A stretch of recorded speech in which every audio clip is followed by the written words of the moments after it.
l'approbation de Dieu. Quand Dieu dit oui, qui peut dire non? En cette fête du Christ roi de l'univers, les mots retenus pourraient être approbation, choix, héritage. Jésus fut nouveau-né, enfant, jeune et adulte. Et le voilà le choisi de Dieu pour l'univers. Lorsque Dieu fait son choix, le choisi, la choisie est exercé sans même le savoir par des petites choses en amont pour la préparer à la tâche. Même ceux et celles qui étaient avec lui valident le choix de Dieu. Jésus a dû être éprouvé et accepter la volonté de Dieu le Père pour nous faire grâce de ce cadeau d'héritage et des multiples grâces surnaturelles reçues. Et bien souvent, nous pouvons penser que les choses que l'on voit avec les yeux du corps sont semblables aux yeux de la foi. Alors comme Jésus, face aux chefs et aux soldats, quand on sait que l'on n'a rien à prouver, il est préférable de faire silence, d'être humble, se faire petit, s'abaisser et être à l'écoute de son prochain. Parce que tout est accompli. Ceux et celles qui reconnaîtront notre valeur, le choix surnaturel, vont être bienveillants dans la vérité. À l'image de Jésus, peu importe le choix de Dieu, le Père pour nous, le poste, la mission confiée, restons humbles et demeurons humbles. C'est vraiment la démonstration de la miséricorde de Dieu. Dieu n'est pas là pour nous culpabiliser, pour nous punir avec seul objectif de nous envoyer en enfer. Il nous ouvre ses bras pour que nous puissions venir vers lui, pour qu'il puisse nous pardonner et pour que nous puissions vivre à ses côtés. Et je trouve que cet évangile est un exemple flagrant parce qu'en fait, il y en a un qui ne fait pas du tout de pas vers Jésus et qui au contraire l'insulte.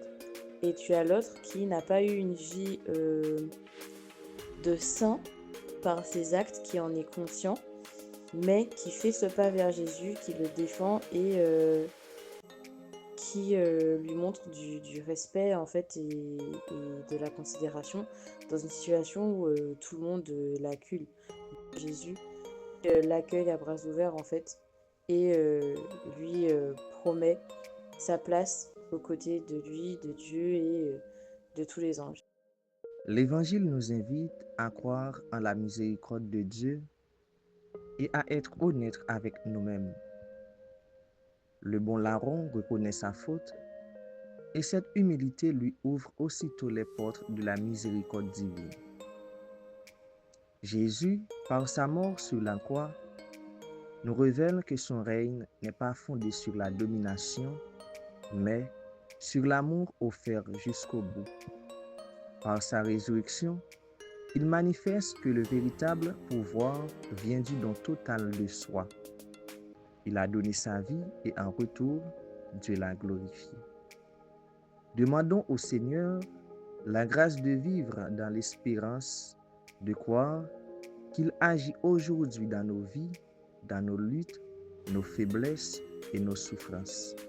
Et que, comme le bon larron, nous sachions reconnaître notre besoin de salut et nous tourner vers lui avec foi, humilité et confiance.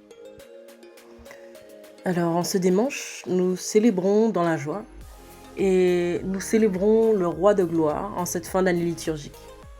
C'est le moment idéal pour rendre grâce à Dieu pour toutes ces victoires, toutes ces longues traversées qui prennent elles aussi fin devant Jérusalem. Et nous venons rendre grâce parce que Dieu nous offre la rédemption et nous ouvre les portes du royaume. Dieu éternel et tout-puissant, c'est lui qui marche devant nous et qui est à notre tête en tant que corps, en tant qu'Église. Et c'est bien parce que Jésus a été crucifié justement, parce qu'il a pris sur lui nos péchés, que nous serons avec lui dans le paradis. Et Jésus ne se sauve pas lui-même sur la croix. Il nous sauve, nous aussi, et prend avec lui quiconque a cette crainte de Dieu. Alors, en ce dimanche, béni soit Dieu éternellement, et béni soit Jésus-Christ, roi de l'univers, qui fait miséricorde et qui nous environne de son amour. Une année liturgique touche désormais à sa fin. et voici qu'une nouvelle se profile. Les lectures de ce dimanche nous rappellent qu'en Jésus-Christ, nous avons été rendus capables d'avoir part à l'héritage des saints. Mais c'est tout un apprentissage que de prendre en main ce don. Notre quotidien est marqué de chutes, souvent dures, et le sera jusqu'à notre mort. Mais tâchons toujours, et ce, par sa grâce, de nous relever. Cette année liturgique qui s'en va avec son lot d'objectifs spirituels non accomplis n'est ni une finalité ni une fatalité. Que cette nouvelle année liturgique qui s'offre à nous soit une myriade de nouvelles occasions de prendre possession de notre baptême, de grandir dans l'amour pour Dieu et pour notre prochain, afin de recevoir de ce Christ, roi de l'univers, la place qui nous a réservée de toute éternité.